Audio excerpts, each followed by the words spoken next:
à tous et bienvenue dans ce 28e épisode d'Androtech, le deuxième de notre deuxième saison. Nous allons aujourd'hui parler d'actualité, évidemment avec l'actualité de la semaine, mais aussi du Moto G de deuxième génération que nous allons tester sur ce plateau, et également débattre autour de Netflix, ce service de SVOD qui vient de se lancer en France. Et pour en parler sur ce plateau, Ulrich. Bonjour Laurent. Ça va ? Ça va. Un peu fatigué. Oui. Baptiste, fatigué aussi ? Ouais, on sort en fait de la DroidCon qui se tenait... Sois pas désagréable s'il te plaît. Donc l'événement pour les développeurs Android qui se tenait lundi, mardi cette semaine. On a tourné plein d'interviews qui sont disponibles sur la chaîne YouTube de Frandroid. C'était des belles rencontres ? Des très belles rencontres. Ouais, c'est sympa. Il y avait des gens de Californie. Il y avait des gens d'un peu partout. Hein. Plutôt cool. Il y avait des gens de Google aussi. Gaël, t'étais pas à la DroidCon, en pleine forme quand même ? Ouais, retour de vacances, ça va bien. Bon, cette émission est toujours le fruit d'un partenariat entre tech.tv et frandroid.com. Et on commence tout de suite avec l'actualité de la semaine.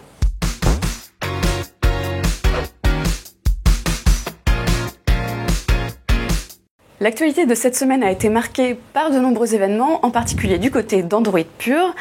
Chez Google, il y a eu des annonces. Baptiste, tu peux nous en parler ? Alors, fait assez rare, il y a une annonce qui n'était pas aux États-Unis, qui était en Inde, puisque c'est l'annonce du programme Android One. Alors, on l'avait découvert à la Google I.O., c'est ça ? À la Google I.O., et là on a encore plus de détails. Alors pour rappel, Android One, c'est un programme qui va chercher les Next 5 Billions, les prochains 5 milliards, c'est-à-dire les habitants de la planète qui n'ont pas encore un smartphone. Alors qu'est-ce qu'on a ? On a 3 constructeurs, Carbon, Spice et Micromax, qui présentent une pelletée d'appareils. Ils sont tous pareils. Alors qu'est-ce qu'ils ont ? Ils ont 1 giga de RAM, 4 gigas de stockage, du Mediatek à l'intérieur, cadencé finalement quasiment au minimum, et une diagonale de 4,5 pouces. Le hardware est donc assez standard, et pour cause, l'idée c'est que ça soit Google qui fournisse le logiciel et qui fera les mises à jour. Donc le cahier des charges est respecté, mais ils sont là pour concurrencer qui finalement ? Ils sont là pour concurrencer finalement pas d'autres smartphones, mais aller chercher un nouveau marché, c'est-à-dire des personnes qui se laisseraient tenter par du Feature Phone ou du Windows Phone, qui fait quand même des percées dans les pays émergents. L'idée, c'est d'aller chercher ces personnes-là. Donc avec un budget très réagir à côté. Non, je suis pas vraiment d'accord en fait. Pour moi, Android Made in Google n'est pas présent en Chine, et c'est un problème parce que c'est le marché qui peut facilement inonder le marché voisin indien. Avec des téléphones qui sont non certifiés par Google. Donc pas de Play Services et pas de Play Store. C'est que Google avait des difficultés de travailler par exemple avec Mediatek, et ce genre de programme a permis à Google de travailler avec Mediatek. Par exemple, Mediatek a livré les sources de ces SOC. Et du coup, voilà, ça va peut-être simplifier les relations entre Google et certains autres acteurs du marché. Tu remarqueras qu'un partenariat a été annoncé avec Qualcomm. Ceci dit, il y aura aussi des Android One avec l'américain. Qualcomm, c'est l'acteur incontournable du marché. Mais il n'était pas là. Donc il va faire du très entrée de gamme avec des petits prix. C'est un moyen puisque Qualcomm de rentrer, c'est du 100 $ quand même. Ouais. Le prix plafond de ce type d'appareil. Et c'est lancé quand ? Oui, important. Ça arrive là, à l'automne, c'est ça, hein ? C'est ça. Il commence à sortir de toute façon, et il y en aura d'autres qui vont arriver d'ici la fin de l'année dans l'Asie du Sud-Est. Donc ça va continuer. On a une autre annonce qui a été faite cette semaine. Cette fois-ci, c'est bien chez nous en France. C'est du côté de Meizu. Alors c'est toi qui vas nous en parler, Eric. C'est le MX4 qui a été annoncé en Chine et qui va arriver. En Meizu, peut-être inconnu pour beaucoup, ils ont sorti le MX3 l'année dernière avec une présence un peu invisible en France. Alors c'était quoi leur problème en fait ? C'était qu'il était trop cher et qu'il était disponible chez très peu de e-revendeurs, c'est-à-dire rue du commerce entre autres. Et surtout, il était trop cher. Meizu, c'est un grand fabricant chinois qui est reconnu pour des téléphones plutôt de qualité. Ils essaient de se positionner face à Xiaomi en termes d'image. Donc là, ils ont présenté le MX4 qui est derrière toi. Il fait une taille d'écran de 4,36 pouces. Alors, c'est une phablette ou une tablette 5. Oui, 5,36 pouces. Et alors, du coup, c'est une phablette ou une tablette ? Ouais, ou un smartphone ? On ne sait pas vraiment. Ça dépend de la taille de ta main. Hein. Non, 4,36 pouces, c'est quand même une taille... Oui, 5, mais tu vas y arriver, c'est pas grave. C'est quand même une taille d'écran atypique. Écran 1080p avec une coque arrière en aluminium. Il est propulsé par alors là, je vais tricher. Du Mediatek MTK 6595 qui est le 8 cœurs en version 4G. Oui, parce que le MX3, si on se rappelle bien, il était sorti très en retard sur le marché français et il avait un gros problème, il n'était pas 4G, sauf que pour un prix de plus de 400 €, ça commençait à devenir un petit peu douteux. Là, on a le premier MX quelque chose franchement en un 4G. téléphone de qualité. Écran 1080p comme j'ai dit, un processeur qui semble être vraiment pas mal, il a de la 4G, il a un capteur photo Sony, il reprend le capteur du Xperia, c'est le 20,7 mégapixels. Il a des dimensions plutôt correctes, j'ai plus les détails mais il est assez fin, il fait 7,9 mm d'épaisseur seulement, 147 grammes pour quand même un grand Il a écran. arrondi, ça permet de tricher un petit peu. Et voilà, il sera commercialisé en France, c'est la bonne nouvelle. Je sais pas si vous savez si les bandes de fréquence c'est ok pour la 4G. Les bandes de fréquence sont C'est OK ok. pour la 4G. Donc il marchera sur les bandes de fréquence Ils ont françaises. fait attention pour le lancement en France, justement. Alors ce téléphone, il va arriver à 3 prix différents, puisqu'en fait il n'y a pas de mémoire extensible, donc 3 capacités. Il commence à combien? Ouais. C'est ça la bonne nouvelle quand même. Moi je sais juste qu'il est entre 300 et 400 €. Mais hier j'étais à la Il commence à 300. Ok. Donc il c'est commence à 16, 300. 32 Go et 64 Go pour les capacités internes. Sur du 299, 349, 399 si je me trompe pas euros. C'est lancé fin octobre aussi. Ouais, c'est fin Ça, octobre. ouais, Je crois ça que c'est arrive là dans très alors, peu pour de le coup, temps. je sais, c'est le 20. Ben, a priori, mais 29 septembre. 29 septembre précommande en fait sur rue du commerce. Ouais, le temps que ce soit livré Et courant octobre. bonne nouvelle, il est catégorie 6. Du coup, on peut s'attendre jusqu'à des débits descendants de 225 mégabits. Bon allez, une toute petite incursion. Il y a qui en catégorie 6 pour l'instant? Aujourd'hui, en catégorie 6, on a Samsung avec le Samsung Galaxy S5 4G+, qui est sorti chez Bouygues cette semaine. Tout à fait. Et on Galaxy a Alpha qui arrive. Galaxy Alpha aussi, donc beaucoup de Samsung. Et je crois qu'aussi on a quelques autres chinois, mais ça m'échappe. Huawei avait Au dit niveau qu'il arriverait disponibilité, justement avec un téléphone aussi. Ah, c'est peut-être le cas du Mate. Peut-être, ouais. qui doit être en Le catégorie Mate 6.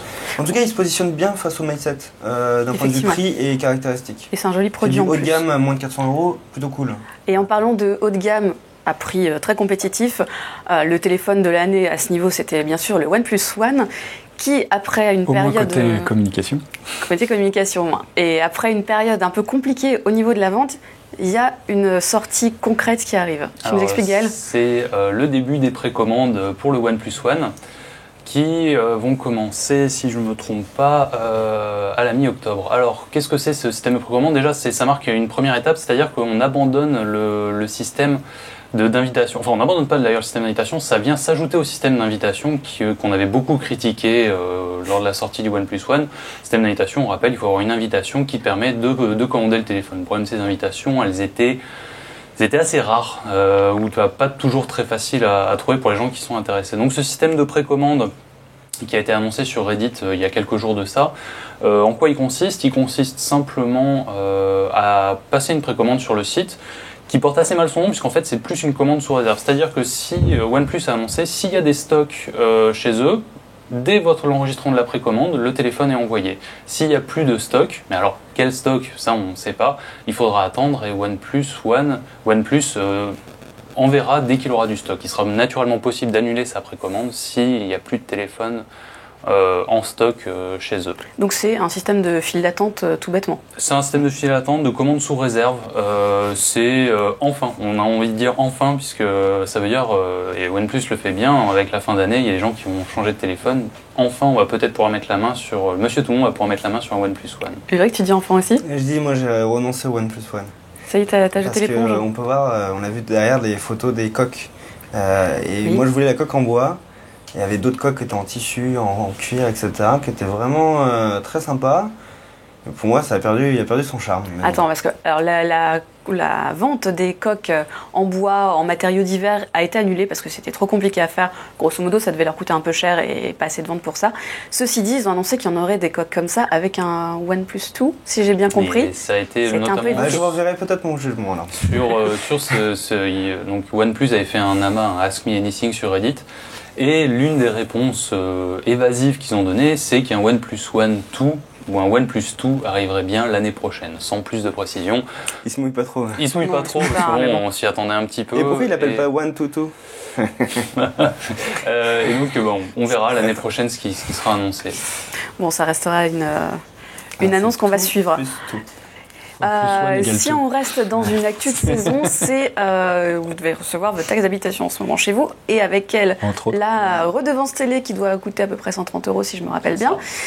Et cette redevance télé, elle ne sera pas appliquée à tous les appareils comme c'était encore le cas, c'était Non, discuté. c'est un marronnier pour les chaînes publiques de télévision et de radio. Tous les ans, à la rentrée, ils vont demander au gouvernement est-ce qu'on peut augmenter la TVA ou est-ce qu'on ne pourrait pas l'étendre à de nouveaux appareils. Donc c'est le problème du second écran qui commence à ronger petit à petit l'audience des télévisions, ce qu'on appelle la télévision à papa, tout ça c'est un peu terminé. Donc vu que les chaînes de télévision et de radio ont du mal à vivre en ce moment ou que la redevance ne va pas augmenter l'année prochaine, ils disent bah voilà, étendons cette redevance aux tablettes, aux smartphones et aux PC. Mais ils ont raison. On peut en Ça se débat. discuter. En même temps, la redevance télé, c'est quand même un impôt un peu moyenâgeux. Bon, qui a peu de- Le fait est, c'est que ça a été refusé par Matignon, qui est, on le sait bien, ils ont un peu de mal à augmenter les impôts en ce moment. Il y a quand même des mauvaises nouvelles, situation. faut pas en rajouter une. Donc cette année, ça ne va pas augmenter. Il n'empêche, il y a de bonnes chances que cette histoire d'assujection de ces nouveaux appareils à la redevance va sûrement revenir l'année prochaine et passera forcément, on en est quasiment sûr d'une manière ou d'une autre, d'ici les 3 ou 4 prochaines années. Peut-être qu'on regarde plus la télévision sur une télévision, mais on la regarde sur son smartphone, sur une tablette. C'est Ce bien. sont des usages différents. Ils n'ont pas tort dans le sens où ils sont bien conscients qu'il y a une érosion de la télévision telle qu'on la consomme actuellement et qu'il faudra bien envisager un jour, si on veut continuer à avoir des programmes de télévision ou de radio publique un peu de qualité, de trouver des moyens de financement. Ah, c'est tout un modèle. C'est tout un modèle. On va en rester là pour ce qui concerne l'actualité. On passe ensuite au test de la semaine.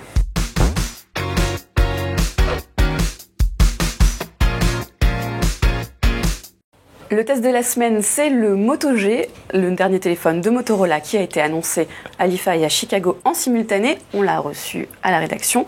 On l'a d'ailleurs juste à côté de moi, à côté d'un autre petit appareil qui n'est autre que le Moto G 4G. Gaël, est-ce que tu peux nous expliquer ce qu'il y a de différent ? Eh ben, oui, il n'y a pas grand-chose de différent. Et c'est bien un peu notre souci. Donc, on a ici là sur le plateau, à gauche, un Moto G 4G donc, qui est sorti en juin de cette année, qui est tout simplement un Moto G de 2013 avec la 4G. À côté, il y a le Moto G, alors qu'on va appeler Moto G2 pour plus de facilité, même si Motorola l'appelle encore Moto G, c'est le nouveau Moto G ou Moto G 2014. Donc c'est simple, le Moto G 2014, c'est le Moto G 4G en plus grand. Alors qu'est-ce qui change ? Il a d'abord un écran de 5 pouces. Qui possède la même définition que son petit frère. Donc c'est du 720p ? C'est du 720p, mais c'est pas évidemment la même résolution, puisqu'on est sur une résolution de 294 ppi pour le Moto G 2014 contre 326 contre le Moto G 4G. Il y a une petite perte. C'est pas très visible, au quotidien, c'est pas particulièrement gênant. Ce qui change aussi, il y a quelques points de design qui changent notamment, qui sont pas forcément réussis, que moi je trouve assez laids, notamment les deux barres en haut et en bas de l'appareil. Donc il y a un haut-parleur stéréo, c'est ça ? Voilà, c'est un haut-parleur, ce qui me semble un haut-parleur stéréo et des écouteurs. C'est pas mal ça, il y a moi, de l'idée en tout cas. Ça, Dans l'iPhone 6, ça n'a toujours pas de haut-parleur stéréo. Ouais, mais ça défigure vraiment l'appareil. C'est vraiment pas fantastique de ce point de vue-là. Ils ont conservé aussi, et pour moi ça c'est quand même un défaut qui est un peu pénible parce que c'était un des plus gros reproches qu'on faisait au Moto G 4G, c'est les boutons sur le côté qui sont vraiment peu ergonomiques, qui s'enfoncent pas assez, qui sont un peu cheap. C'est pas très agréable à prendre en main. Pour le reste, c'est exactement on retrouve tous les bons points en fait du Moto G 4G, c'est-à-dire un design qui est plutôt réussi dans l'ensemble avec une coque qui est assez agréable, un peu gommée. Des dimensions qui sont acceptables pour un téléphone de cette catégorie-là. Ça fait 141 mm de haut sur 70 de large et 11,6 d'épaisseur. Alors il garde la même épaisseur que le Moto G 4G de la précédente génération. Il est épais. Ah bah oui, c'est pas un petit modèle. C'est assez épais. Pour autant, moi je trouve que c'est pas désagréable. Motorola a vraiment fait des efforts sur l'ergonomie de ses téléphones ces derniers temps. C'est un bon téléphone qui prend à prendre en main.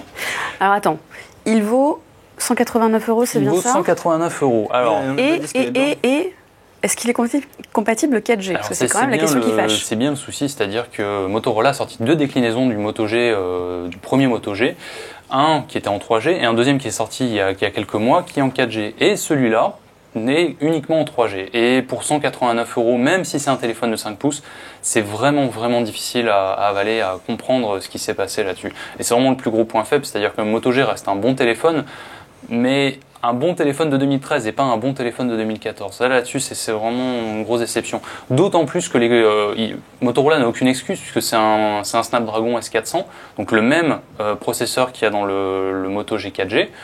Ils auraient tout à fait pu le rendre compatible 4G, quoi. Là, moi, je comprends pas, et d'ailleurs, on comprend pas ce qui est passé par la tête de Motorola à ce niveau-là. Alors, est-ce qu'à votre avis, c'est une erreur marketing de la part de Motorola d'avoir sorti ce Moto G 4G, ce Moto G 2014 à ce moment-là sans 4G?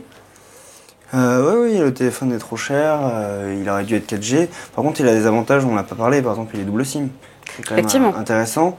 Ça reste un téléphone de qualité. Ça reste un téléphone qui est performant avec du S400. Effectivement, 170 € aujourd'hui, en 2014, sans 4G, ça reste une aberration. Ça reste une aberration. Bon, après, c'est vrai qu'il y a des petites améliorations, notamment un port SD qui n'était pas sur le Moto G avant. Une petite amélioration de l'appareil photo aussi qui passe à 8 mégapixels. Tous les téléphones chinois ont un port SD aujourd'hui. Oui, tous les téléphones chinois ont un port SD, mais tous sont double SIM. Voilà, on aimait beaucoup le Moto G de l'année dernière parce que c'était un incontournable, un rapport qualité-prix vraiment imbattable et un téléphone de qualité.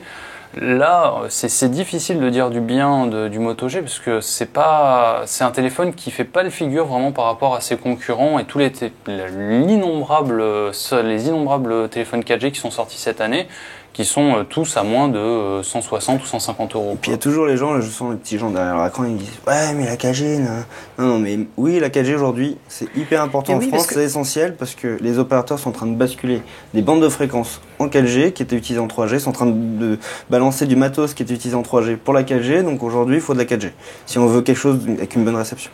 Surtout que ça se déploie même sur des forfaits un peu plus low cost qui commencent à l'ajouter facilement sur des forfaits à 20 €. Ils sont surtout les forfaits à 20 €. Exactement. Ouais. Bon, quand même, on a des améliorations au niveau photo notamment. 8 mégapixels. Alors, j'ai pas eu le temps vraiment de tester l'appareil photo. Ça sera peut-être un petit peu mieux que le Moto G de l'ancienne génération. Je crois qu'il était 5 mégapixels. Ouais. L'autre était 5 mégapixels. C'était pas son fort. C'était pas son fort. Il faisait pas des photos exceptionnelles.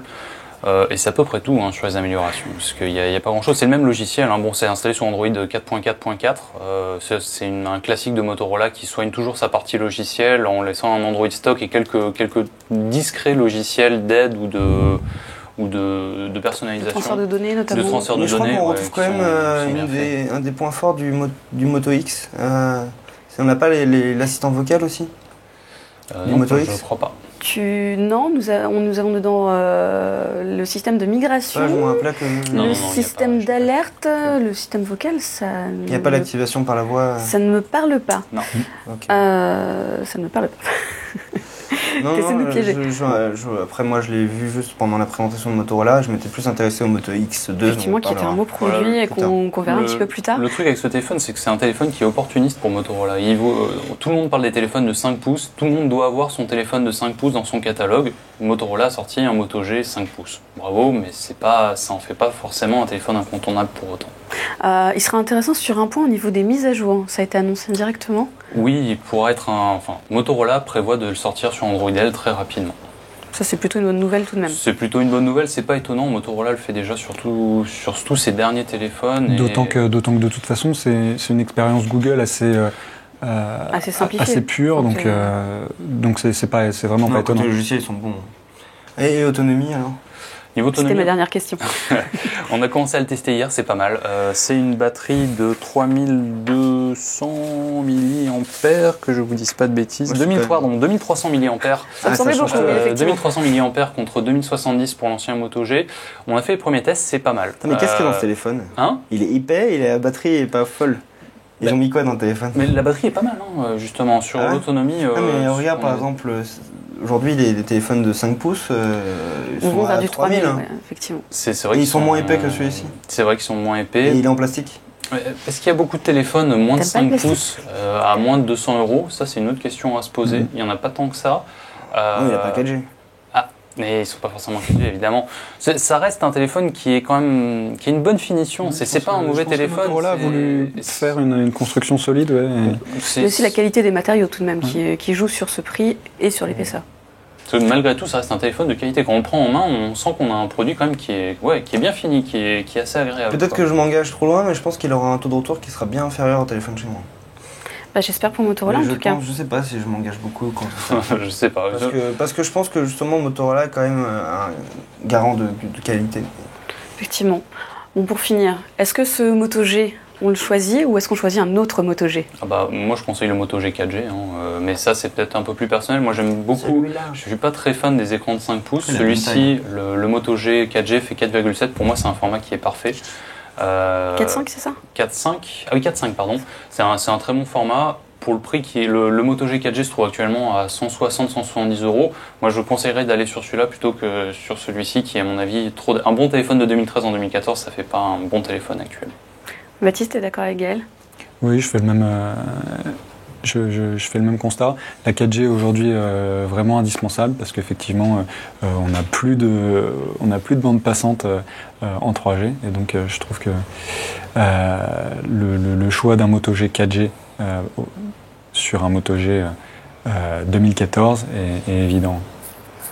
Cédric, t'as déjà emprunté le Moto G 4G sur mon bureau, j'en déduis que tu choisis celui-là. Moto G2 ou Moto G 2014, ce que vous voulez. Pour moi, je vois pas la réflexion autour du marché européen et américain, il n'y est pas, parce que son 4G LTE, il est... Aujourd'hui, on trouve des téléphones 4G à 100 €, donc il a 170 €. Il a pour lui, heureusement, sa conception. Oui, il a sa conception, et peut-être le gage de qualité Motorola, encore que faudra le vérifier sur ce modèle. Très bien. Bon, encore quelques petits doutes sur ce Moto G qui remplace le Moto G et le Moto G 4G. On espère qu'une deuxième déclinaison arrivera plus tard. Un Moto G 2014 en version 4G, ce serait effectivement une très bonne surprise à attendre.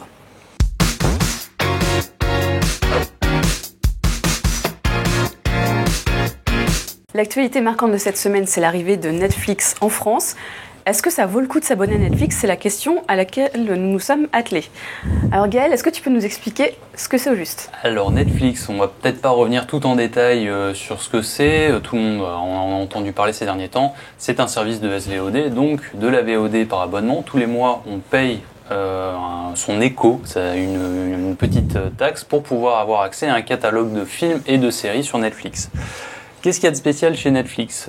Déjà, il y a le tarif est assez clair. Il y a 3 tarifs qui commencent à 7,99 où on peut regarder tout ce qu'on veut sur un seul écran mais sans HD. Un tarif à 8,99 € qui permet de regarder Netflix sur 2 écrans simultanément. Donc si on est en couple, il y en a un sur la télé, l'autre sur la tablette. Et un dernier à 11,99 € qui permet de regarder sur 4 écrans simultanément et d'avoir accès à la Ultra HD qui est actuellement réservée à une poignée de téléviseurs 4K. Alors, on peut regarder sur quel type de produit Ulrich qui est en train d'être dissipé dans son coin. Xperia Z3. On peut regarder sur tout quasiment. Tout sauf certaines box opérateurs. Non. Sympa. On peut regarder sur un smartphone, une tablette Android, iOS. Je crois pas encore Windows Phone, je sais pas. Non, je crois pas. Sur les consoles de jeu. On peut regarder sur les consoles de jeu, on peut regarder sur un Chromebook, on peut regarder sur la PlayStation 4, la PlayStation 3, l'Xbox aussi. On peut regarder sur certaines télés connectées, sur certains lecteurs Blu-ray de Samsung et LG entre autres. On peut regarder sur la Chromecast, sur la Fire TV, sur Android TV. Bon. Ça c'est les usages. Sur Apple TV. Les usages avec le Chromecast, c'est quelque chose d'assez intéressant parce que on a aujourd'hui un Chromecast pour moins de 30 € et on peut vraiment contrôler. C'est vraiment le contrôle depuis le smartphone. Donc le smartphone devient à la fois télécommande. Là, tu parlais vraiment de l'usage Chromecast. Ouais, je parle de l'usage Chromecast, mais que je trouve a toute sa justification dans Moi, j'ai un peu plus de mal avec ces usages. Ces usages, parce que je préfère une télécommande qui est dédiée à la télé, mais du coup, j'ai une Fire TV, par exemple, Amazon, auquel pas besoin de la bidouiller, on peut installer Netflix. Même si la box est américaine, Netflix marche en France maintenant. Puis ça marche très bien, la petite télécommande avec. c'est vraiment cool. En fait, là, le Chromecast s'adresse aux gens qui ont une télé mais qui n'ont plus d'abonnement télé parce qu'ils se sont rendus compte que les programmes leur Ils ne veulent pas convenaient payer la pas. redevance. Ils ne veulent peut-être pas payer la redevance, mais ça concerne leur télé et pas ce qu'ils regardent. En sachant- Et dans ce cas-là, ça permet de donner une nouvelle vie à leur télé puisqu'ils branchent leur clé et au moins ils auront leur contenu Ouais. sur leur écran. En sachant qu'il y a quand même des traîne dans problèmes sur l'histoire du Chromecast au niveau du son, je crois. Alors, sur en qualité d'image, il n'y a pas de souci. Au niveau du son, c'est pas toujours génial. Et je crois pas que ça ait du son en 5.1 partout, ni de très très bonne qualité. Ça reste des technos de streaming vidéo basés sur du Miracast. C'est pas encore ultra stable. Non. Ouais, donc c'est pas encore super de ce point de vue-là. Mais bon, en natif, on va dire, sur une application native, sur une télé ou sur une C'est console génial. ou sur une tablette, c'est très très bien. D'ailleurs, c'est la première chose qui est bluffante. Ça démarre quasiment rapide. instantanément. Ouais. On a souvent 2-3 secondes de cache. C'est du buffer. Évidemment, pas de publicité. Il y a Pas un de pub. système de sous-titres, l'interface est très très D'ailleurs, claire. on se pose même plus la question des pubs. Maintenant. C'est On quand se- on revoit de la pub qu'on dit ah. Oui, voilà, c'est ça. Et Ça rappelle les mauvais sons. on peut Mauvais regarder, souvenirs. on peut regarder tout en VO. Alors ça, c'est vraiment génial. On peut choisir ses sous-titres, sa langue Ah, à la il y a de la volée. frustration, ça quand même.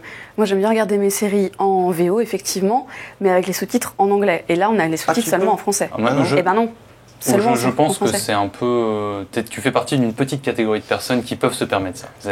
C'est pas la Ah, grande c'est snob. majorité. Déjà, les Français aiment pas vraiment la VO, ou de plus en plus, mais ils sont pas encore majoritairement. On ne regarde pas Ça encore dépend des majoritairement. contextes. Quand tu manges, t'as peut-être pas envie d'avoir de la VO parce que ça demande plus de concentration. Ça se discute, mais je pense Ça pas se qu'il discute, y a peu de gens qui regardent leur série en VO sous-titrée anglais. C'est vraiment des gens qui sont très cultivés ou qui ont un niveau d'études Ah, qui merci, est très... Mais non, c'est peut-être des gens qui veulent apprendre. Mais ça permet veulent justement de apprendre l'anglais, s'améliorer mais c'est pas- s'améliorer en Non, anglais. c'est pas mieux de C'est pas se une concentrer. majorité. En tout cas. Effectivement. Mais, Alors, le catalogue, on va peut-être en parler quand même, De avant comprendre les Ah, il y a tout. autre chose qui est vraiment cool. C'est Vas-y. genre, tu t'arrêtes à une série, par exemple, hier soir, je me suis endormi Devant la direct, télé. et puis là, je peux reprendre la série à la minute près, à la seconde près où elle s'est arrêtée. Ça veut pas dire que tu dois le faire maintenant, hein, ceci dit. Et il y a plein de trucs assez méchants comme ça, enfin méchants entre guillemets. C'est-à-dire qu'au bout d'un moment, il te zappe le générique de fin. Dès que le générique approche, il dit voulez-vous passer à Ah, et, l'épisode suivant. le générique de début te Et te zappe aussi. Voilà. Et donc, ce qui fait que tu peux te retrouver à une soirée en disant je regarde un épisode et tu te retrouves à 3h du matin en disant Ouais, bon, en ok. même temps, ils font la même C'est vrai que chose ça sur- enchaîne sur très les vite et DVD qu'on n'a pas le temps de dire ah non, C'est la pas magie bien. Netflix. Ils font Ah, la même c'est la chose, magie Netflix, ça, c'est assez sur le horrible. téléchargement illégal. hein. Et le dernier point qui est super intéressant, c'est le système de curation, où en fait, plus tu vas regarder des films ou des séries, plus Netflix va cerner tes goûts, et plus il va te proposer des nouveaux films et des nouvelles séries en fonction de tes goûts. Et ça, c'est encore assez pervers, parce que tu as une liste d'attente, une to-watch list, qui s'accumule, et qui t'incite à rester encore Et chez Netflix. Moi, j'ai Il y a encore quelque chose de très marrant. j'ai encore Vas-y, deux Baptiste. petits points C'est ça, ouais. cool. Quand on utilise effectivement Netflix sur une télé connectée et qu'on a sélectionné un peu ses films, regardé le catalogue sur son On ordinateur, n'a pas parlé du système de profil. on n'a pas parlé du système de profil, Pardon. effectivement. Chaque chose en Mais son donc, temps. quand on a choisi ces films ailleurs sur son téléphone ou sur son PC, quand on revient sur l'application de la télé connectée ou de la console, on peut prendre directement le film qu'on regardait. Ouais. Et ça, du coup, ça permet effectivement de ne pas naviguer dans des menus ou de ne pas faire des recherches via la télécommande de la télé. Et Non, donc, mais du coup, alors, il est ça- pas ça du devient tout d'accord, facile. Avec le clavier virtuel sur la télé. Enfin, c'est- Ouais, ça, c'est pas pratique. Oh, mais tu mais, fais ça avec ta PS4, c'est pas pratique. mais comme du Non, coup, c'est moi, ce que connecté, je fais, c'est que pratique. je prends mon PC, je le charge direct ou sur le smartphone et ensuite après tout. Oui, tu apparaît balances sur- du coup En sachant que sur le sur les téléviseur. applications mobiles, il faut être connecté. Hein. On ne peut pas télécharger un film pour le regarder dans le métro, par exemple. S'il n'y a pas de connexion, impossible Ah oui, de Ça, c'est reprendre une un des série. points à améliorer sur. C'est un des points améliorés. Le mais mode hors connexion qu'on a sur Spotify ou sur d'autres services comme ça. Là, ça demande quand même un petit peu plus de contenu. Et le petit service de recommandation, il y a une petite anecdote assez marrante. J'étais avec Pierre-Olivier au lancement de Netflix, bah, tu y étais aussi là. Tout à fait. Il était une soirée à Paris sur les 4 scènes, vraiment sympa. Bon, il y avait pas le directeur de la CSA ou il y avait pas Fleur Pellerin, mais il y avait pas mal de beau monde de l'audiovisuel français. Et à un moment, beaucoup de journalistes, et ils servaient quelque chose qui nous a surpris, on s'y attendait pas, c'était du chocolat au foie gras. Quand on l'a pris, ça ressemblait C'est à bon. du chocolat, c'était au niveau des desserts, et du coup on était surpris. Et j'ai retrouvé dans l'article du Monde, je ne me rappelle plus quel journaliste qui disait, c'est un peu comme la recommandation Netflix, c'est-à-dire qu'il y a des gens qui aiment le chocolat, il y a des gens qui aiment le foie gras, on peut aimer les deux, mais on n'est pas obligatoirement fan de foie gras au chocolat. De chocolat au foie gras. Ce qui signifie tout de même que les recommandations Netflix, ça permet d'avoir des petites surprises, bonnes ou mauvaises. Bah, Effectivement. moi j'ai fait le malheur de commencer mon premier film en regardant un épisode de Pokémon et j'ai des recommandations. Non, mais tu cherches aussi les ennuis. Hein. Oui, des super recommandations. Les recommandations sont assez folles, hein. C'est-à-dire que plus tu regardes et plus tu vois des choses à ajouter. Vraiment, moi j'étais un peu dans un magasin de bonbons les premiers jours où non, ça marche super bien. Je me suis dit, enfin peut-être parce que aussi j'étais sur le catalogue américain quand j'avais testé, mais ça marche très très bien et tu te dis oh mon dieu, ça il fallait que je le voie, ça il faut que je le revoie, ça c'est absolument à mettre dans ma liste. Mais etc. il y a quelque chose de bluffant parce que j'ai regardé au bout de 4-5 vidéos regardées, on commence à avoir des recommandations de qualité. Ah oui, il y a un moment, c'est j'étais du coup avec ma femme et on regardait les recommandations. Et elle regarde, elle fait ah mais tu t'es fait une liste? Non. Parce qu'elle savait que c'était des films que je voulais voir. Je fais bah non, c'est les recommandations. Et c'était pile poil les trucs dont non mais c'est vraiment très fort quoi. Et c'est super intéressant. Et en fait, on t'incite à noter les films, à te dire ce que t'en as pensé. Et ce qui apparaît après, c'est sans fin. C'est vraiment une fois que tu es rentré dedans, ça. Et on peut faire du Facebook Connect pour partager avec ses amis ce qu'on a regardé et surtout pouvoir être recommandé. Avoir des suggestions en plus. Alors qu'est-ce qu'on regarde sur ce catalogue par rapport à un Netflix américain par exemple? En tout cas, qu'est-ce qu'on regarde? Des vieux films et des séries. Mais encore. C'est bien résumé ou pas? C'est rapide. C'est des films et des séries. Alors on voit derrière l'or, il y a les drames français. Au niveau film français, le catalogue français est un peu décevant, un peu limité. On ne pourra pas trouver des choses auxquelles tout bon français pourra s'attendre. Vous attendez pas à retrouver une intégrale des Inconnus ou je sais pas. Les Funès, les Coluches. Des Funès, des Coluches, tout ça. C'est du cinéma français du début des années 2000 puisqu'il y a ce problème de chronologie des médias tout de même. Donc c'est le problème de la chronologie des médias, on va le rappeler. Chronologie des médias, pour les services de SVOD, il me semble que c'est 2 ans.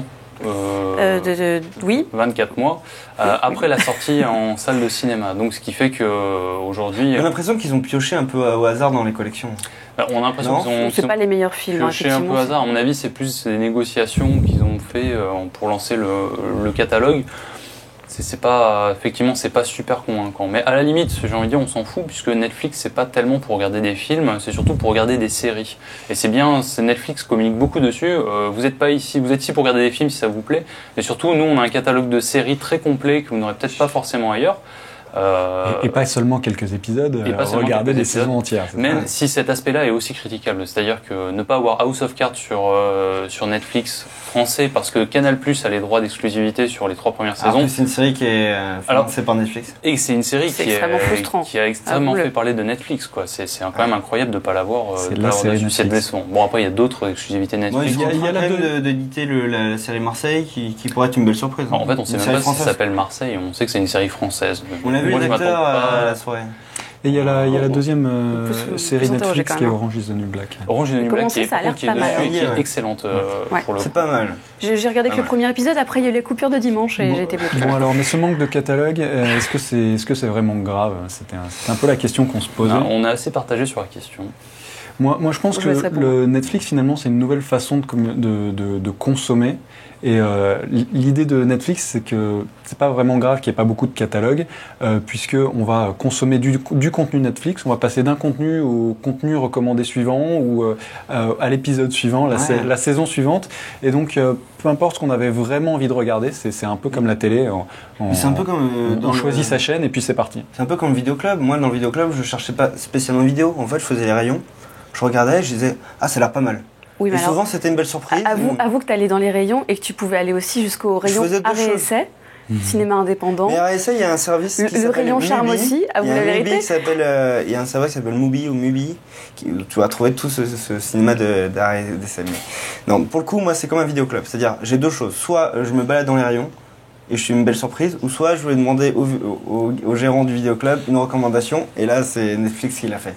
Et en fait c'est la même chose, honnêtement. Ouais, alors je suis pas tout à fait d'accord parce que pour avoir testé le catalogue américain pendant un mois et demi et avoir beaucoup apprécié ce catalogue américain, il y a des choses qui étaient dans ma to-do list et dans ma to-watch list et que je retrouve pas sur le catalogue français alors qu'elles m'intéressaient beaucoup. Ça fait combien de temps que c'est lancé aux États-Unis? Ah, ça fait quand même quelques années, je crois depuis 2006 ou 2007. En fait, Netflix existe depuis 99, mais il faisait de la location de cassettes vidéo à la base. Là, ils font du streaming depuis 2006 ou 2007. Donc effectivement, ils ont pu négocier un plus grand catalogue. Mais ne pas avoir des classiques, des grands classiques que moi j'aurais bien aimé avoir. Typiquement Battlestar Galactica, trouver une édition correcte de Battlestar Galactica en Blu-ray en France, c'est une tannée et ça coûte la peau des fesses. Netflix américain, là, il n'est pas en France. Moi, ça me fait un peu mal. Farscape. Hein? T'as Farscape? Oui, on peut en discuter, on peut trouver des... Il y a des belles séries de... On a Firefly tous finalement nos points de qui- frustration parce qu'on Firefly aussi. attendait de Non, récupérer une après- série qu'on voulait et qu'on n'a pas. mais là, tu ouvres C'est le problème d'un- torrent, et puis voilà. C'est le premier point, c'est un C'est service ça le qui... problème. Je veux dire. C'est ça La le- question est, c'est un service qui s'ouvre, il a une semaine, 10 jours maintenant. Est-ce qu'il est convaincant pour un service jeune qui vient juste de s'ouvrir? C'est plutôt ça la question. D'un point de vue Moi, c'est oui. D'un point de vue catalogue, c'est très mitigé. Surtout quand on regarde un peu la concurrence. Chez Canal+, par exemple, ils ont un catalogue qui possède beaucoup de lacunes, hein, dans le sens où il n'y a pas forcément la VO sur toutes leurs séries. Leur site est beaucoup moins bien foutu, il n'y a pas de système de curation, mais ils ont des exclusivités, on va dire, sur des trucs français, notamment des inconnus ou des vieilles comédies françaises que Netflix n'a pas. Sur Netflix, après, ce qui est intéressant, et moi, à mon avis, qui va faire rester les gens, c'est vraiment le système de curation. C'est-à-dire que avoir en permanence des propositions, et ça, aucun autre site de SVOD n'est capable de le proposer actuellement. Ce système de curation, il est vraiment au centre de l'expérience, et c'est ce qui fait rester les gens, c'est ce qui fait que tout le monde encense Netflix actuellement. Et même les gens les moins convaincus, on leur dit, hein, testez votre premier mois, c'est pas pour rien que le premier mois est gratuit. Au bout d'un mois, on est juste... Ils le font tous. Hein. Si on regarde assez de films, au bout d'un mois, on a déjà une tonne de trucs à voir, même si le catalogue... Et en plus, il y en a des nouveaux qui arrivent chaque semaine. Et il y en a des nouveaux qui arrivent chaque semaine, Et d'ailleurs, effectivement. c'est sympa de découvrir chaque semaine ce qu'ils ont rajouté, c'est marrant. Ah bah oui, on espère notamment qu'il y aura les dernières saisons de séries, puisque des séries qui sont terminées, je pense à How I Met Your Mother par exemple, qui est terminée et qui n'a que 8 saisons sur le service. 8 saisons. Qui n'a que 8 saisons. Qui n'a que 1 an de vidéo. Ah ouais, de vidéo, regardez. Mais on veut la fin quand même. Il n'y a pas la Tu fin. sais que j'ai commencé à regarder la première saison et c'est marrant de redécouvrir une série que tu as regardée il y a plusieurs années. Là, moi aussi. Variété de qualité encore. Le service Netflix, ici, il peut créer quelques frustrations, mais on peut tout de même le regarder en s'appuyant sur le catalogue américain. Il y a des solutions. Il y a des solutions qui sont pas forcément les plus économiques en fait. On peut accéder au catalogue américain. En fait, on peut accéder à n'importe quel catalogue Netflix qui sont différents d'un pays à l'autre. Le catalogue américain est différent du pays canadien, du catalogue anglais, etc. La solution, c'est simple, on prend un VPN. Donc un VPN qui va faire en sorte que notre IP ne se trouve plus en France, mais notre IP se trouve dans un des pays ciblés. Donc grâce à ce VPN, en fait, on peut changer de catalogue et passer d'un catalogue assez chétif français à un catalogue vraiment étoffé américain. Alors le problème des VPN, c'est que ça coûte assez cher. Un bon VPN gratuit, ça n'existe pas. Il faut généralement payer entre 7 et 11 euros pour avoir un VPN de qualité, auquel il faut rajouter l'abonnement de 7 à 11 euros pour Netflix. Donc ça double facilement le... Mais alors du coup, il y a une question, c'était qu'est-ce qui se passe quand tu as un abonnement français et que tu voyages aux États-Unis ou au Canada? C'est qu'en fait, tu accèdes au catalogue du pays dans lequel tu voyages avec ton abonnement. Exactement. Et du coup, l'astuce d'Edouard Marquis, c'est ce qu'il nous a dit, c'est que notre producteur, l'idée c'est de pouvoir acheter un abonnement canadien par exemple, qui est un taux intéressant par rapport à l'euro, le dollar canadien, puis en fait de regarder le Netflix français avec cet abonnement canadien. Ouais, on va économiser 2-3 euros par ça mois. fait 2 euros par mois et ça fait 24 euros par an. Bon, pourquoi pas. 2 mois gratuits. Pourquoi pas. Moi j'ai une dernière question. 3 mois gratuits. Je ne sais plus compter. En France, faut s'avouer la vérité, on télécharge quand même encore beaucoup. Ah bon? Non mais je pense qu'on va beaucoup moins télécharger avec ça. Bah, c'était ma question. Est-ce que ça va tuer le téléchargement? Moi, ça fait 15 jours que je suis repenti. Attends, là, il y a l'effet de démarrage, l'enthousiasme. Je ne télécharge plus de distribution Linux depuis 15 jours. Adopi, si tu nous écoutes. Hein. Moi, finalement, j'ai accepté de payer mon abonnement Spotify. Et ça correspondait à ma façon de... Ça fait combien de temps que tu as téléchargé un MP3 illégal? Moi, je me rappelle. J'ai jamais téléchargé. Ça fait combien de temps que tu as téléchargé une distribution Linux en MP3? Ça fait 2 ans que j'ai mon abonnement Spotify, quelque chose comme ça. Et t'as pas téléchargé depuis? Et j'ai pas téléchargé depuis. Ça correspond à ma façon de consommer de la musique. J'ai le catalogue que je veux. J'ai le. T'as pas la dernière album de YouTube? J'ai l'expérience. J'ai pas le dernier album de YouTube gratuit, non. C'est ballot. Et ça correspond à ma façon de consommer de la musique. Et je pense que sur la vidéo et sur les contenus, que ce soit série ou film, on passera justement par cette dîme. Donc 10 euros de musique, 8 euros de film, la connexion internet mobile, la connexion... Ceci dit, il y a une différence qui est importante, c'est que Spotify, qui a un catalogue de... je sais plus combien de millions de titres, de nombreux millions de titres dispo. Là, on n'a pas des millions de séries, on n'a pas Game of Thrones, on n'a pas des séries HBO notamment. Tu crois vraiment qu'on va arrêter? Non, on n'arrêtera pas, évidemment. On n'arrêtera pas, effectivement, parce que déjà, il n'y a pas tout sur ce catalogue. Et ça va diminuer, je pense. Ça risque de faire diminuer, mais je pense pas que ça soit pas une formule magique. Après, c'est une tendance qui est intéressante. Surtout si le catalogue est amené à s'étoffer, je vois pas pourquoi on continuerait à passer par des. Surtout quand on a un acteur de qualité qui fait du travail. Il n'y a pas de secret. Quand on fait du travail de qualité, je veux dire, il n'y a aucune raison, sauf quand il y a des choses politiques, etc. Mais là, c'est pas le cas. C'est un peu le cas, mais on est en France quand même. On peut lancer un service de VOD américain. C'est faisable. Ça fait peur quand même à la concurrence. Je veux dire, quand on a un service de qualité, les clients arrivent, le chiffre d'affaires augmente, et en plus, les concurrents, ils regardent, ils comparent, ils miment. Après, moi j'insiste sur ce point aussi, la concurrence, c'est pas mauvaise en France. Elle s'améliore. Elle s'améliore énormément. Canal Play propose actuellement un catalogue qui a la même offre, en fait, avoir un abonnement global. Qui est encore sur Est-ce que le prix était le même avant le lancement de Netflix? Alors, il me semble que depuis 3 ou 4 mois, ils ont un peu baissé leur prix. Voilà, mais pour le mieux, quoi. On va pas s'en plaindre. Après, 7,99€, c'est pas énorme. Moi j'ai une question. Est-ce que finalement, la visibilité qu'offre Netflix à la SVOD, qui était quand même assez méconnue en France il y a encore 3 mois, quand on parlait pas de Netflix et que les gens savaient pas ce que c'était, est-ce que ça va pas faire un petit peu de bien à Canal Play, des services comme ça, qui vont avoir un coup de projecteur sur leur offre? Peut-être. C'est sûr. Parce que moi j'ai commencé à m'intéresser à Canal Play alors qu'avant en plus, ils ont fait de la pub partout. On voyait à Paris, en tout cas, il y avait de la pub Canal Play sur les affiches et dans le métro. Donc oui, on va en entendre parler. Est-ce que ça va changer beaucoup de choses sur les acteurs français? Je sais pas. Je sais pas, parce qu'on n'entendait pas beaucoup parler avant. Et là, on entend surtout parler de Netflix. Donc c'est difficile à dire. Ça va dépendre de leur catalogue, ça va dépendre aussi s'ils améliorent leurs clients, parce qu'aujourd'hui, Netflix, on a tout, c'est que les clients sont simples à utiliser, légers, sur un téléphone Android. Disponible partout, y compris sur les télés connectées, etc. Peut-être que la prochaine, Canal Play est sur les box, c'est peut-être un avantage auquel ils doivent essayer de tirer quelque chose. Je vous rappelle que par exemple les abonnements Orange, Deezer, ça a vraiment aidé à l'essor des Deezer. Peut-être qu'ils doivent faire des partenariats avec des opérateurs en disant Canal Play est offert pour les abonnements. Il n'y a pas déjà dans les offres carrées de SFR, dans les extras? Peut-être. Je crois qu'ils font ça. J'ai un doute, il faudrait que je vérifie ça. Une dernière question pour finir, mais je crois que vous aviez tous répondu. Netflix, au bout d'un mois, le mois gratuit écoulé, est-ce qu'on garde? Oui, on garde. Oui, sans hésiter, parce que j'ai encore plein de trucs à voir et je me dis peut-être dans 3-4 mois, j'en aurai plus besoin. J'en doute, à mon avis, je suis parti pour le payer, peut-être pas 1 ou 2 ans, mais au moins 6-8 mois, le temps de voir l'essentiel des choses qui m'intéressent. Puis dans ces 6 mois, il y aura des nouveaux films. Sûrement, il y aura des nouveaux films, mais bon, c'est... Voilà. Donc toi, ça y est, t'as activé le virement permanent? Écoute, moi, s'il y a un abonnement à vie... non, j'exagère, mais c'est comme Spotify, c'est-à-dire que je me fais mes playlists, je vais les consommer à fond pendant 2-3 mois, et au bout d'un moment, je vais me les refaire à partir de zéro, et je vais les consommer... c'est un cycle infini, en fait. Et puis Netflix, honnêtement, maintenant le soir, je regarde moins la télé, je télécharge plus. Mais est-ce que tu regardais la télé avant? Ouais, je regardais un peu de télé, je regardais des trucs à la con comme des 8 le soir avec Hanouna. Ouais, je sais, du coup j'allais assez mal. Non, mais en fait maintenant... On a vu le changement.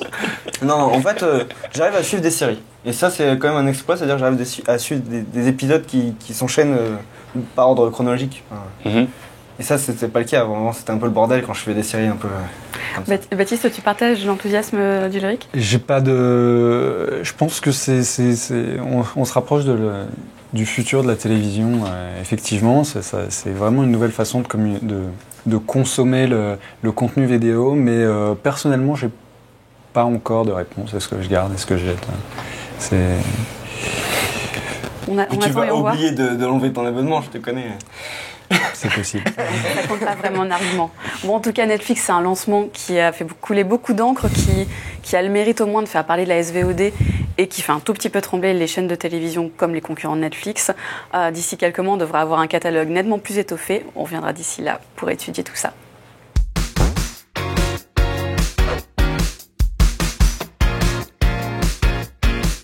On finit cette émission avec les applications de la semaine. Gaël, est-ce que tu nous as préparé une belle application? Oui, alors c'est pas une application qui est forcément nouvelle, ça s'appelle Push Boulette. En fait, j'ai du mal à prononcer. Dans tous les cas, c'est une application qui vient, qui est une pierre de plus dans ma quête à la productivité entre mon téléphone et mon PC. C'est-à-dire que je cherche toujours un bon logiciel qui me permette de ne pas avoir à switcher en permanence entre mon écran de PC et mon écran de smartphone, notamment pour tester les choses. Donc j'avais parlé de AirDroid il y a quelques temps dans Androtech. Le principe ici, c'est que Pushbullet s'installe sur Chrome, sur Windows, sur n'importe quel appareil et sur un smartphone. Et il permet en fait d'envoyer à la fois en un clic des liens, des images, des listes, n'importe quoi, du texte, des documents, entre tous les différents appareils qu'on a. Un clic suffit, on a une liste après, on peut envoyer à des amis, à divers appareils, à des listes d'amis, tout ce qu'on veut en fait en un seul clic. Pushbullet va en fait même un peu plus loin et c'est pour ça que j'en parle parce que l'application est mise à jour en ce moment presque toutes les 2 semaines. Il y a un mois, on pouvait envoyer des textos depuis Pushbullet. Là, aujourd'hui, on peut répondre aux textos, on peut avoir des notifications de son téléphone qui apparaissent sur Chrome ou sur son PC. L'application est de mieux en mieux, elle est très légère et elle est, à mon goût, presque parfaite pour qui veut un logiciel de continuité entre son téléphone et son PC. Pour papoter toute la journée en ayant l'air de travailler. Exactement. C'est très pratique, c'est gratuit ? C'est gratuit. Et il n'y a pas d'achat in-app, il n'y a rien. Je ne sais pas trop comment vit le développeur en fait actuellement. Il est dans une grotte. Mais c'est vraiment très très bien. Même l'interface, c'est très joli en plus. Ok, bon bah parfait. Baptiste, est-ce que c'est aussi sérieux ton application ? Quelque part, oui. C'est une application, c'est un jeu qui a été un jeu application. Alors comment s'appelle-t-il ? Ça s'appelle Hacked. Ça a été développé par des développeurs qu'on a rencontrés à la DroidCon. Bravo. Qu'on a rencontré à la DroidCon. 2 Français expatriés à San Francisco. À San Francisco, voilà, qui ont créé cette application en 4 mois et qui ont parlé du développement de cette application dans leur talk à la DroidCon. Et l'application, alors, elle s'adresse tout d'abord à des développeurs qui aiment développer et produire du code. Il y a des histoires qui étaient marrantes en fait. Tu sais, quand il a pensé à son jeu. Il a dit, en gros, je suis dans le train et ça me frustre de ne pas pouvoir développer. Voilà, c'est ça. Et c'est un peu l'idée. On a donc du coup on a des épreuves. On a d'un côté le résultat que notre code doit fournir et on doit coder sur le mobile un petit programme qui va exécuter à partir de l'entrée et qui va donner le résultat voulu. Ce qui est super bien fait, c'est qu'ils ont réimaginé un langage d'abord de programmation facile et un clavier qui permet de vraiment coder de façon super fluide où à chaque... on ne tape pas les variables ou les entrées, les fonctions. En fait, voilà, sur le clavier. Voilà, les fonctions sont affichées sur une grille en fait et on tape sur des éléments qui affichent d'autres sous-éléments et on n'a pas à tout rentrer à la main. Donc on imagine sinon des fautes de frappe ignobles qui ruinent tout le code, voilà, qui sont là à éviter. Le niveau est compliqué. Moi j'ai réussi le premier niveau, mais honnêtement... C'est vraiment la question. Si moi je sais pas coder, je connais rien, j'oublie complètement le jeu. Par contre, ils sont en train de penser à une version débutant. Voilà, c'est vraiment. Là, c'est pas non plus pour des développeurs extrêmement expérimentés, mais c'est des espèces de petits casse-têtes pour tous ceux qui aiment développer. Et comment y accède-t-on à ce jeu ? Alors, aujourd'hui, ce n'est pas disponible sur le Play Store. Ça le sera vraiment très, très prochainement. C'est en bêta privée. On y accède par l'article Frandroid. Et on s'inscrit à la bêta. Et après, en fait, ils sont en train de valider à la main 40 par 40. Et a priori, il y a déjà 11 000 personnes qui participent à la bêta. Ce qui est pas mal du tout pour une application qui cible une niche et, qui sort comme ça de manière assez discrète. Est-ce que c'est destiné à un marché aussi restreint, ton application ? Non. C'est quoi ? Je sais pas, mais moi j'en avais marre de voir les gens gueuler quand vous voyez des vidéos sur YouTube qui sont filmées au format portrait. J'en ai marre de ces gens qui râlent tout le temps en commentaire. Bon, effectivement, je râle dans ma tête, mais moi je l'écris pas. Et il y a une application qui va pouvoir finalement aider les gens à arrêter de faire des vidéos en mode portrait. Ils pourront toujours tenir en mode portrait leur téléphone, mais la vidéo, elle sera un format qui est adapté aux écrans. Format paysage. Voilà. Alors comment s'appelle-t-elle ? Ça s'appelle Horizon, et je vais vous montrer en direct ce que ça donne. Regardez, je vais filmer Baptiste. Et disons que je suis un peu la tremblote, je suis sur un bateau, va finalement utiliser l'accéléromètre du téléphone pour pouvoir toujours garder une image qui est droite en fait. Donc là, je peux aller même jusqu'à avoir une vidéo en mode portrait et avoir Baptiste qui s'affiche en mode paysage. Donc c'est à la fois un stabilisateur et un retourneur d'image. Ouais, voilà, on peut filmer n'importe quel sens et l'image sera toujours correcte. Et stable. Donc pas mal pour pouvoir publier ces vidéos sur, Sans se faire insulter. sur les plateformes type c'est YouTube pas mal, ou sur les surtout. réseaux sociaux pour que ça s'affiche en plein écran Surtout finalement. quand on est à l'extérieur, on galère un peu à filmer, on donne le téléphone dans les mains de sa maman, on lui dit est-ce que tu peux nous filmer et elle fait comment je tiens le téléphone? Voilà, non, on lui dit rien. Ça marche tout de suite. Et voilà. Et donc elle est gratuite, mais il y a de la chaîne app pour pouvoir activer quelques options, dont une meilleure définition des vidéos. D'ailleurs, on peut se poser la question, c'est que la vidéo filmée en portrait, effectivement, T'as elle n'est pas au filmé en 4K format quand même, c'est pas 1080p mal, ou 4K. On perd un peu de qualité. On perd en qualité. Mais ça reste un format mobile. Du coup, c'est quand même suffisant pour partager la vidéo à ses grands-parents. Ok, on note pour nos grands-parents. Sur ces applications, on se quitte et on remercie en régie l'équipe de Tech.tv avec Guillaume Mosson, Édouard Marquis, notre producteur et notre réalisateur Olivier Rousseau. Également en plateau Gaël. Oui, à la semaine prochaine. Baptiste. À la semaine prochaine. Et Eric. À l'année prochaine. À la Semaine prochaine. Je sais. Ok, nous on se revoit avant 2015, sans Ulrich du coup, en bonnes vacances. Et merci de nous avoir suivis, à bientôt. Salut. Au revoir. Ciao, ciao.